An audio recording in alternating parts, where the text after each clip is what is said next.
నమస్తే, నేను Sujatha. Welcome to master key TV. ఇది సామాన్యుడి స్వేచ్ఛకు సంకేతం. ఇక డీటెయిల్స్ చూస్తే విశాఖలో క్రికెట్ సందడి కనిపించింది. ఫిబ్రవరి 2 నుంచి 6 వరకు పిఎం పాలెంలో ఉన్న వైఎస్ రాజశేఖర్ రెడ్డి క్రికెట్ స్టేడియంలో ఇంటర్నేషనల్ టెస్ట్ మ్యాచ్ జరగనున్నాయి. ఇండియా వర్సెస్ ఇంగ్లాండ్ మధ్య టెస్ట్ మ్యాచ్లు జరుగుతుండగా ప్రత్యేక విమానంలో India versus England cricketers Visakha ఎయిర్పోర్ట్కి చేరుకున్నారు. దీంతో ఎయిర్పోర్ట్ అంతా సందడిగా మారింది. క్రికెటర్స్ను చూసేందుకై అభిమానులు విశాఖ ఎయిర్పోర్ట్కి చేరుకున్నారు.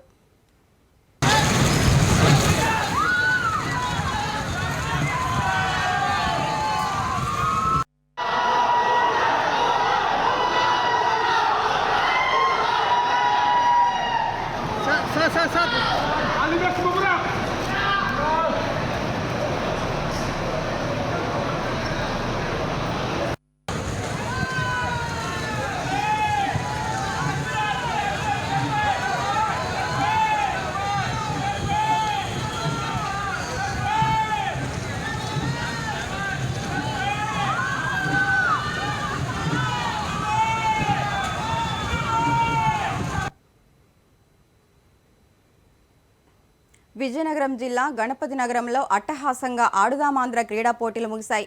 వాలీబాల్ సెమీఫైనల్ అలాగే ఫైనల్ పోటీలు హోరాహోరీగా జరిగాయి. ముగింపు కార్యక్రమంలో ఎమ్మెల్యే బొత్స అప్పలనరసయ్య ముఖ్య అతిథిగా పాల్గొని విజేతలకు అలాగే ప్రథమ ద్వితీయ స్థానాల్లో నిలిచిన జట్లకు బహుమతులు అందజేశారు. ఈ సందర్భంగా ఆయన మాట్లాడుతూ సచివాలయ మండల నియోజకవర్గ స్థాయి పోటీలు విజయవంతంగా నిర్వహించడంలో కీలక పాత్ర పోషించిన వ్యాయామ ఉపాధ్యాయులు సచివాలయ సిబ్బంది అభినందించారు. క్రీడాకారులు కూడా ఉత్తమ క్రీడా స్ఫూర్తిని ప్రదర్శించి ఆడుదామాంధ్ర కార్యక్రమం విజయవంతం చేశారన్నారు.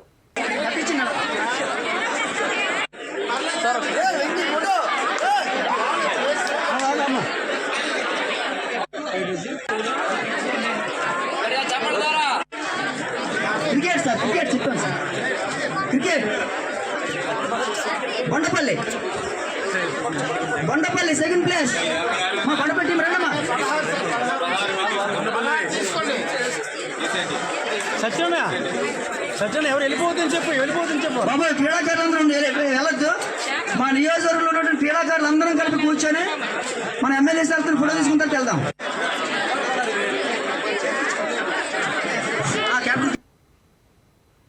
చింతలపూడి నియోజకవర్గంలో చాలా గ్రామాలు స్వాతంత్రం వచ్చి దశాబ్దాలు గడిచినా ఇప్పటికీ కూడా సరైన సౌకర్యాలు లేక ఇబ్బందులు పడుతున్నారని చింతలపూడి నియోజకవర్గం స్వతంత్ర అభ్యర్థిగా పోటీ చేస్తున్న వేంప దుర్గారావు విమర్శించారు. ఏలూరు జిల్లా చింతలపూడి నియోజకవర్గంలోని పాస్కానగరం పంచాయతీ పరిధిలోని తొమ్మెండుగూడెం గ్రామంలోని ప్రజల కోరిక మేరకు గ్రామంలో పర్యటించారు. అనంతరం గ్రామస్తులతో దుర్గారావు మాట్లాడుతూ గ్రామంలో సరైన రోడ్లు, వీధి లైట్లు, తాగునీరు సౌకర్యం లేక ఇబ్బందులు పడుతున్నారని, దీనిని త్వరలోనే ఈ సమస్యను పరిష్కరించేందుకు కృషి చేస్తామని హామీ ఇచ్చారు. ముఖ్యంగా ఇక్కడ సమస్య ఏమిటంటే 2009లో వైఎస్ రాజశేఖర రెడ్డి గారి హయాంలో ఇక్కడ కొంతమందికి ఇళ్ల స్థలాలు కేటాయించడం జరిగింది. ఆ ఇళ్ల స్థలాలతో పాటు కూడా అక్కడ కొంతమంది స్థలాలు కలిగి ఉన్న వాళ్ళు ఉన్నారు. మొత్తం 60 ఇళ్ల స్థలాలు పైచిలుకు కుటుంబాలు ఇక్కడ నివసిస్తూ ఉన్నాయి. 2009 నుండి ఇప్పటి వరకు అంటే 2024 సంవత్సరం వరకు అంటే ఇప్పటికి 3 దఫాలుగా ఎమ్మెల్యేలు మారటం కూడా జరిగింది. కానీ ఈ రోజు వరకు కనీస సౌకర్యాలైన కరెంట్ లైట్లు కానీ, రోడ్లు కానీ, డ్రైనేజీ వ్యవస్థ కానీ, వాటర్ కుళాయిలు కానీ లేవు. ఆ 70 కుటుంబాల్లోనేంటి నివసిస్తున్నటువంటి మహిళలు కానీ, తర్వాత ప్రెగ్నెంట్తో ఉన్న ఆడవాళ్ళకు కానీ, లేకపోతే చిన్నపిల్లలకు కానీ నడవటానికి కూడా దారి లేని స్థితిలో తొమ్మండ్రగూడెంలోని వైఎస్ఆర్ కాలనీ అనేది ఉంది.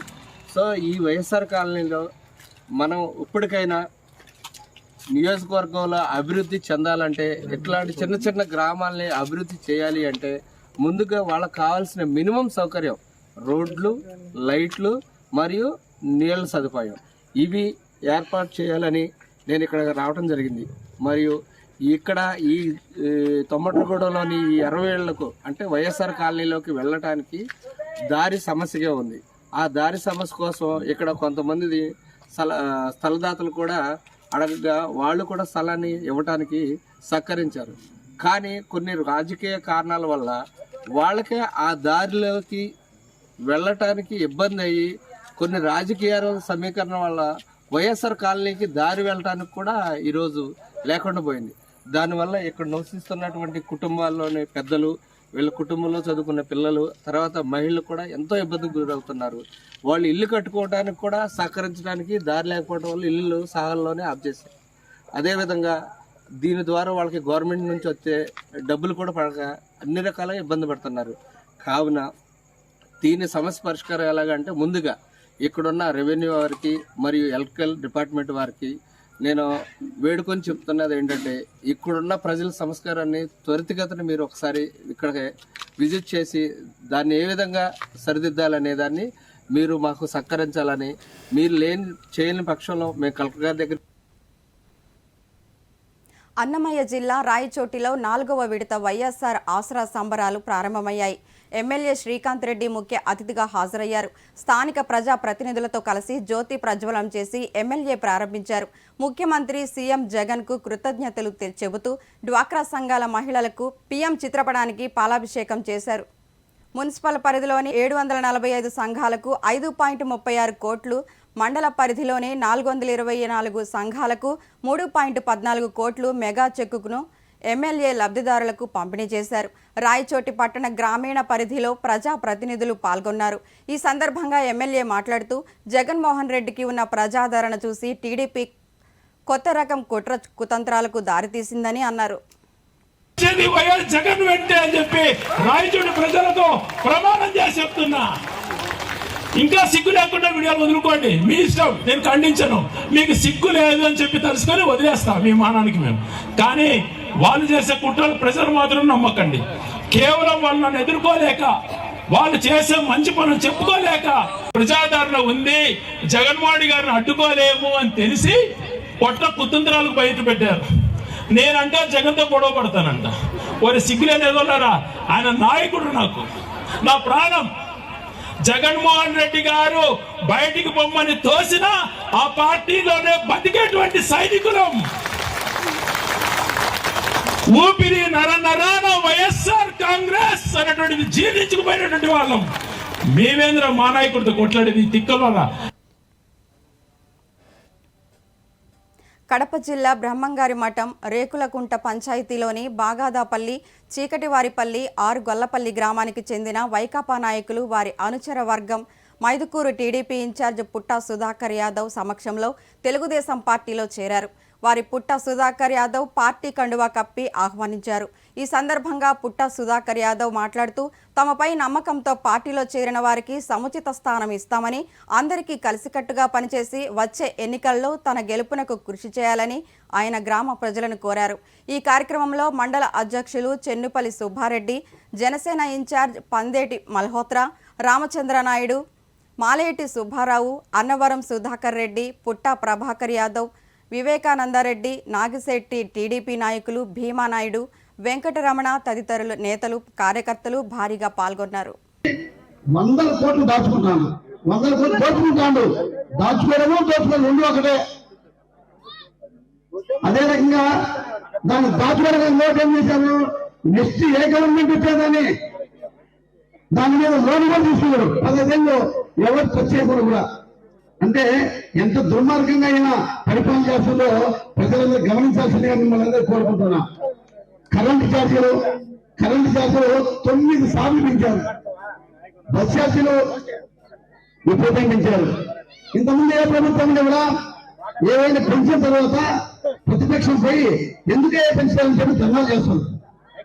ఈ ప్రభుత్వం మనం ఏమైనా ఆరోగ్యం చేయకపోతే రాత్రి పోలీసులు తీసుకొచ్చి అవసరం చేస్తారు. అంటే అధికారం ఉంది, దౌర్జన్యం, వాళ్ళు ఏం చెప్తా చెబుతా చెప్పి అహంకారంతో నియంత్ర పాలన చేస్తున్నారు. నాయకులు ఎవరంటే జగన్మోహన్ రెడ్డి నియంత్ర నాయకులు. అదే రకంగా జగన్ రెడ్డి పరిపాలన ఏ రకం ఉందని నేను ఒక మీటింగ్ చేపించుకోపోతాను. ఒక 20 మంది రైతులు పొలంలో భూమి చేసుకుంటాను. నేను కారు నిలబెట్టి ఆయన దగ్గరికి అడిగిన, ఆయన పెద్దనా నువ్వు రైతు కదా, నీకు ఏ రకం ఉంది, ఏ ప్రభుత్వం బాగుంది, ఏ ప్రభుత్వానికి మీరు మినిస్టర్ ఓట్లేస్తావు అని నేను సింపుల్ అడిగిన. ఆయన నేను ఏమీ కనుక్కోలే. నేను సుధాకర్. కాకినాడ జిల్లా పిఠాపురం కోఆపరేటివ్ సొసైటీ రైతులు ఇన్సూరెన్స్ బకాయిలు తక్షణమే అందించాలంటూ టీడీపీ పిఠాపురం పట్టణ పార్టీ ఆధ్వర్యంలో ధర్నా జరిగింది. పార్టీ కార్యాలయం నుండి బైక్ ర్యాలీపై మాజీ ఎమ్మెల్యే వర్మ ర్యాలీగా బయలుదేరి వచ్చి చర్చి సెంటర్ వద్ద ధర్నా నిర్వహించారు. అనంతరం పిఠాపురం కోఆపరేటివ్ బ్యాంక్ మేనేజర్ వినతి పత్రం అందజేశారు. పిఠాపురం రాయవరం సొసైటీ చేబ్రోలు, గొల్లప్రోలు, ఎండపల్లి, నాగులపల్లి, కొత్తపల్లి సంబంధించిన అన్ని కోఆపరేటివ్లలో ఇవ్వవలసిన ఇన్సూరెన్స్ బకాయిలను సుమారుగా 10 కోట్ల రూపాయల వరకు ఉన్నాయని, తక్షణమే ఈ బకాయిలు చెల్లించాలని పిఠాపురం తెలుగుదేశం పార్టీ తరపున ఏలేరు రైతాంగం తరపున డిమాండ్ చేశారు.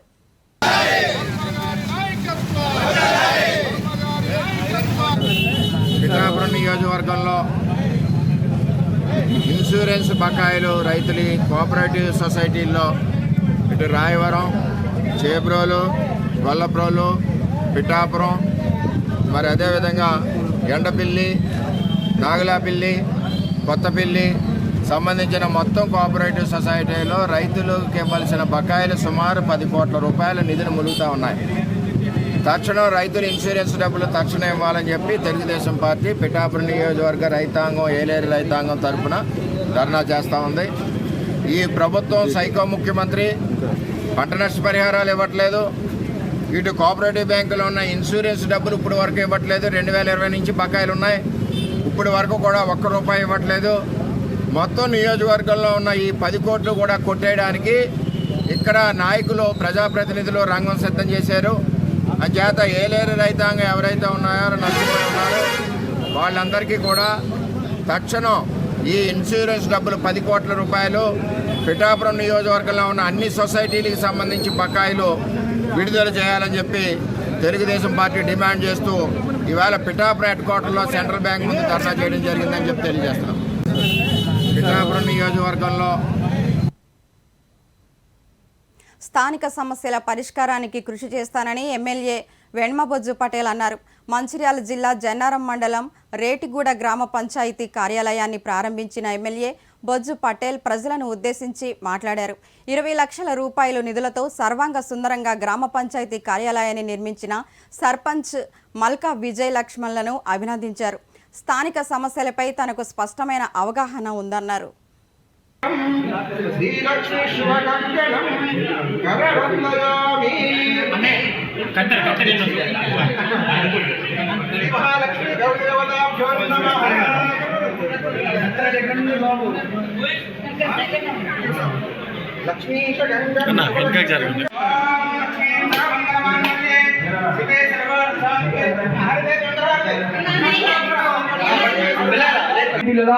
ఆ గ్యారంటీలలో మేము ఆల్రెడీ ఉచిత బస్సు ప్రయాణం స్టార్ట్ చేశాం. హెల్త్ ఇన్సూరెన్స్ 10 లక్షలు స్టార్ట్ చేశాం. అదేవిధంగా త్వరలోనే 500 గ్యాస్ సిలిండర్ ఇవ్వబోతున్నాం. అదేవిధంగా త్వరలోనే 200 యూనిట్ వరకు ఉచిత విద్యుత్ ఇవ్వబోతున్నాం. అదేవిధంగా ఇప్పటికీ 3 ఎకరాల వరకు రైతు బంధు పడింది. అదేవిధంగా నెక్స్ట్ మంత్ 100% మిగతా రైతులందరూ కూడా 100% మన గౌరవ ముఖ్యమంత్రి ఎంపీ స్టేడియం చెప్పడం జరిగింది. ఫిబ్రవరి లాస్ట్ వీక్ అలా అందరికీ రైతు బంధు చేస్తామని చెప్పడం జరిగింది. కాబట్టి బస్సు విషయంలో కూడా కొంతమంది ఇక్కడ లీడర్లు, పెద్ద లీడర్లు నేను వీడియోలు షూటింగ్ చేసుకొని గ్రూపులలో పెడుతున్నారు. అదుపులో ఉండాలని చెప్తున్నా. అది ఎవరు తయారు చేస్తున్నారు, ఏం చేస్తున్నారు, మేము ఆటో యూనియన్ వాళ్ళ సమస్యను ఎట్లా పరిష్కారం చేయాలో మాకు బాగా తెలుసు. కాబట్టి మనిషి యొక్క ఓపిక, సహనాన్ని ఎవరు కూడా ప్రశ్నించద్దు, ప్రశ్నించే విధంగా ఉండకూడదు. మరి మీ గ్రామంలో రోటిగూడలో ఆల్రెడీ సిసి రోడ్ సిల్వేరు వెంకటవ్వ నుంచి చిట్టాల వెంకటవ్వ వరకు ఆల్రెడీ అక్కడ వరకు ఫస్ట్ ఫేజ్ లో మేము అది రోడ్ వేయాలని మేము డిసైడ్ చేయడం జరుగుతుంది. మిగతా చోట్ల కూడా ఇవి అదేవిధంగా బ్రిడ్జ్. ఇంకొకటి మేము పోయి టెంకాయలు కొడితే ఏం మాట్లాడుతున్నాం, మేమే శాంక్షన్ చేసుకున్నామన్నారు. శాంక్షన్ చేసుకుంటే ఎందుకు టెంకాయలు కొట్టలేకపోయారు? ప్రాబ్లం ఎక్కడ వచ్చింది ఆలోచించండి.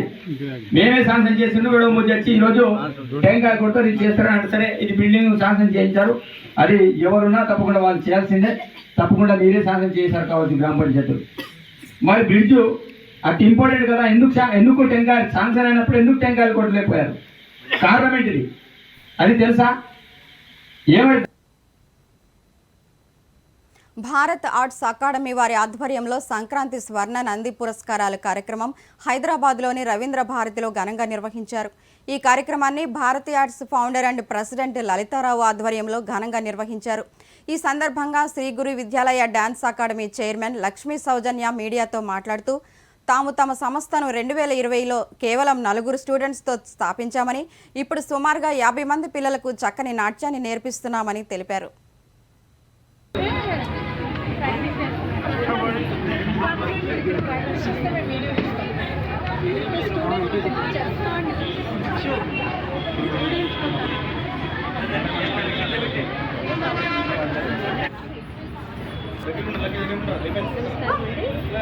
నా పేరు లక్ష్మీ సౌజన్య.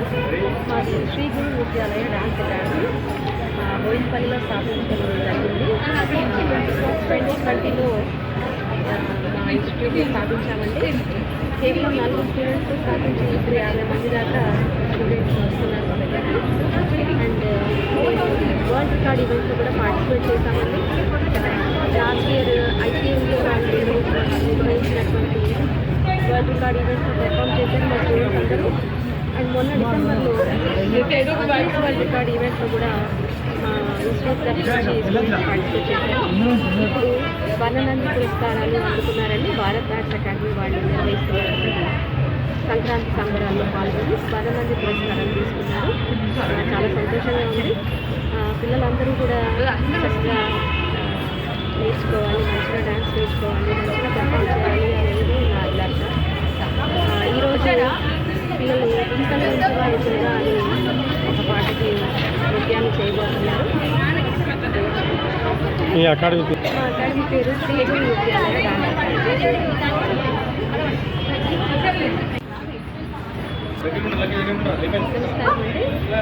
నా పేరు లక్ష్మీ సౌజన్య. మాది శ్రీ గురు విద్యాలయ డాన్స్ అకాడమీ బోయిన్పల్లిలో స్థాపించడం. గాంధీభవన్లో ముఖ్యమంత్రి టీపీసీసీ అధ్యక్షులు రేవంత్ రెడ్డి అధ్యక్షతన తెలంగాణ ప్రదేశ్ ఎలక్షన్ కమిటీ సమావేశం జరిగింది. ముఖ్య అతిథిగా AICC incharge Deepa Das Munshi, AICC కార్యదర్శులు రోహిత్ చౌదరి, మున్షూర్ అలీఖాన్, విష్ణునాథ్ పాల్గొన్నారు. వర్కింగ్ ప్రెసిడెంట్స్, ఏఐసీసీ కార్యదర్శులు, మంత్రులు, సభ్యులు తదితరులతో పార్టీ గురించి చర్చించారు.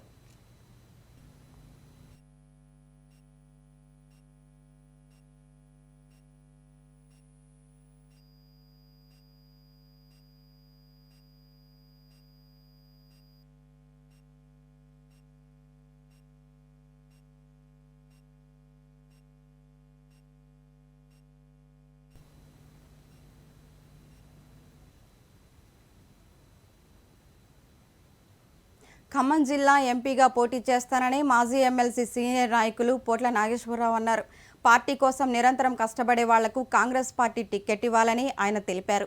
గత అసెంబ్లీ ఎన్నికల్లో కాంగ్రెస్ పార్టీ అధికారంలోకి రావడం కోసం కాంగ్రెస్ సీనియర్ నాయకులకు టికెట్లు త్యాగం చేయక తప్పలేదని, ఇప్పుడు సీనియర్ నాయకులను గుర్తించి తగిన పదవులు కేటాయించాలని ఆయన కోరారు. ఖమ్మం ఎంపీ టికెట్ గురించి 3 మంత్రులను కలిసి అడుగుతానంటున్న మాజీ ఎమ్మెల్సీ కాంగ్రెస్ సీనియర్ నాయకులు పోట్ల నాగేశ్వరరావుతో మా ప్రతినిధి Sridhar face to face. Khammam జిల్లాలో ఎంపీ ఎలక్షన్స్కు నువ్వా నేను అన్నట్టుగా జోరుగా ప్రచారం సాగుతుంది. అయితే ఈ నేపథ్యంలో ఇప్పటికే పోట్ల నాగేశ్వరరావు కూడా ఇప్పటికే పోటీలో ఉన్నట్లు జనాల్లో ప్రచారం కొనసాగుతుంది. అయితే ఈ నేపథ్యంలో పోట్ల నాగేశ్వరరావు గారు మనతో పాటు ఉన్నారు. అసలు ఈ ఎంపీ ఎలక్షన్స్లో అభ్యర్థిగా పోటీ చేస్తున్నారా లేదా అతన్ని అడిగి తెలుసుకుందాం. చెప్పండి సార్, ఇప్పుడు మీరు క్యాండిడేట్గా అభ్యర్థిగా పోటీ చేసే అవకాశం ఉందంటారా? అది పార్టీ ఏం చెప్తే అది చేసేవాళ్ళమే మనం.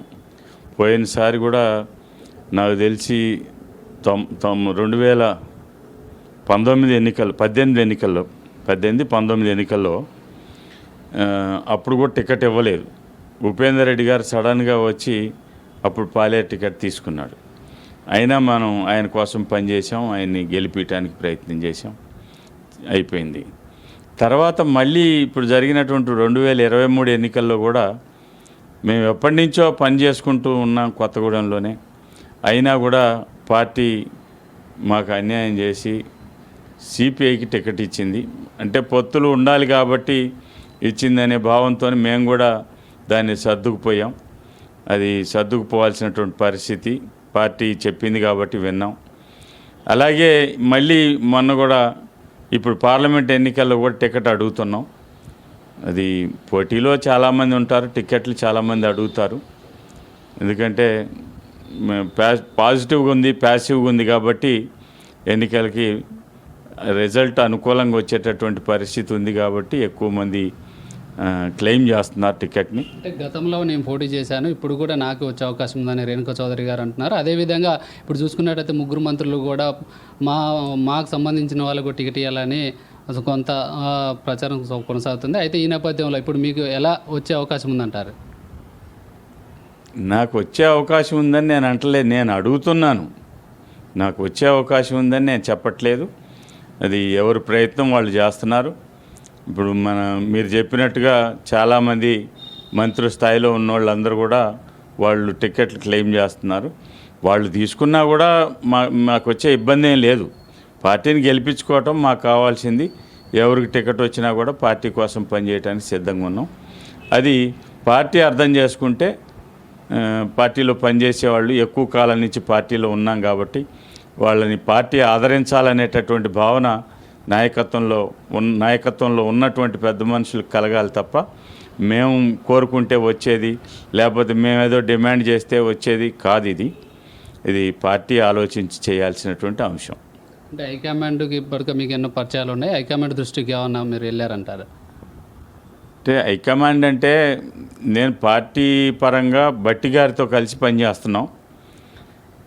మధ్యంతరంగా మనోళ్ళంతా కూడా ఇప్పుడు శ్రీనివాసరెడ్డి గారు వచ్చినా ఇటీవల కాలంలో పార్టీలో చేరారు. అట్లాగే తుమ్మల నాగేశ్వరరావు వచ్చినా ఇటీవల కాలంలో చేరారు. వాళ్ళందరినీ పార్టీ జీర్ణించుకుంది. అయితే బట్టి గారి నాయకత్వంలో పార్టీ పనిచేస్తుంది కాబట్టి మేమందరం పార్టీ చెప్పిన ఆ బాటలో నడుస్తున్నాం కాబట్టి బట్టి గారే మమ్మల్ని అందరినీ చూసుకుంటారనేటటువంటి ఉద్దేశం, బట్టి గారే కార్యకర్తలని కింది స్థాయి వాళ్ళందరినీ కూడా కాపాడతారనేటటువంటి భావనతో, లక్ష్యంతో మేము ముందుకెళ్తున్నాం. అంటే సోనియా గాంధీ కూడా ఖమ్మం జిల్లా నుంచి పోటీ చేసే అవకాశం ఉందనేసి ప్రచారం సాగుతుంది. అదేవిధంగా రేవంత్ రెడ్డి గారు కూడా తెలంగాణ నుంచి సోనియా గాంధీ నిలబెడతారనేసి అంటున్నారు. దీనిపై ఏ విధంగా చూడొచ్చుంటారు? అంతకంటే భాగ్యం ఏముంది? మా పార్టీ అధినాయకురాలే వచ్చి స్వయంగా ఖమ్మంలో పోటీ చేస్తానని అంటే ఆమె ఇక్కడికి రాకుండానే మేము గెలిపించుకోవాల్సినటువంటి ఆవశ్యకత ఉంటుంది. ఖచ్చితంగా ఆమె వస్తే మాత్రం మేమందరం ఆమె కోసం కష్టపడి పనిచేసి గెలిపించి ఇక్కడి నుంచి పంపిస్తాం. ఆమెని మరి తెలంగాణ ఎట్లయితే ఇచ్చినటువంటి తల్లిగా సోనియా గాంధీ ఎట్లయితే పేరు మూటగట్టుకుందో ఆ పేరు, కీర్తి నిలబడేటట్టుగా ఖమ్మంలో ఆమెకు విజయం సాధించి పెడతాం. ఎంత సాన్నిధ్యం ఉంది తుమ్మల నాగేశ్వరరావు గారికి? మీకు ఎంత సాన్నిధ్యం ఉంది? అయితే ఈ నేపథ్యంలో మీకు తుమ్మల నాగేశ్వరరావు గారు ఏమన్నా ఎంపీ టికెట్కు మీరు సపోర్ట్ చేసే అవకాశం ఉందంటారా? అది నాకైతే తెలీదు. నేనైతే అడుగుతా, తుమ్మల నాగేశ్వరరావు గారిని కూడా అడుగుతాను. నాకు టైం ఇవ్వమని అడుగుతాను, ఆయనతో మాట్లాడతాను, టికెట్ ఇప్పిమని అడుగుతాను. దాంట్లో కూడా నిస్సందేహంగా నేను పోయి వాళ్ళని అడగటానికి ఏమాత్రం వెనకాడను. ఓకే, మొత్తం మీద చూసుకున్నట్టయితే హైకమాండ్ కూడా నాకు కొద్ది గొప్ప సపోర్ట్ చేస్తుంది. అదేవిధంగా తుమ్మల నాగేశ్వరరావు గారిని కూడా ఇతర మంత్రులను కూడా అడుగుతాము. ఒకవేళ టికెట్ ఇస్తే మాత్రము గెలుపొందేందుకు కృషి చేస్తాము. అదే ఒకవేళ మాకు కాదని ఇతర నాయకులు కూడా ఇచ్చినా కానీ వాళ్ళకు కూడా ఎంతో సపోర్ట్ చేస్తామని పోట్ల నాగేశ్వరరావు గారు చెప్తున్నారు. కెమెరా పర్సన్ సతీష్తో శ్రీధర్, ఖమ్మం నుంచి. ఇవి బులెటిన్ అప్డేట్స్. మరిన్ని అప్డేట్స్తో మళ్ళీ కలుద్దాం. చూస్తూనే ఉండండి మాస్టర్ టీవీ. ఇది సామాన్యుడి స్వేచ్ఛకు సంకేతం.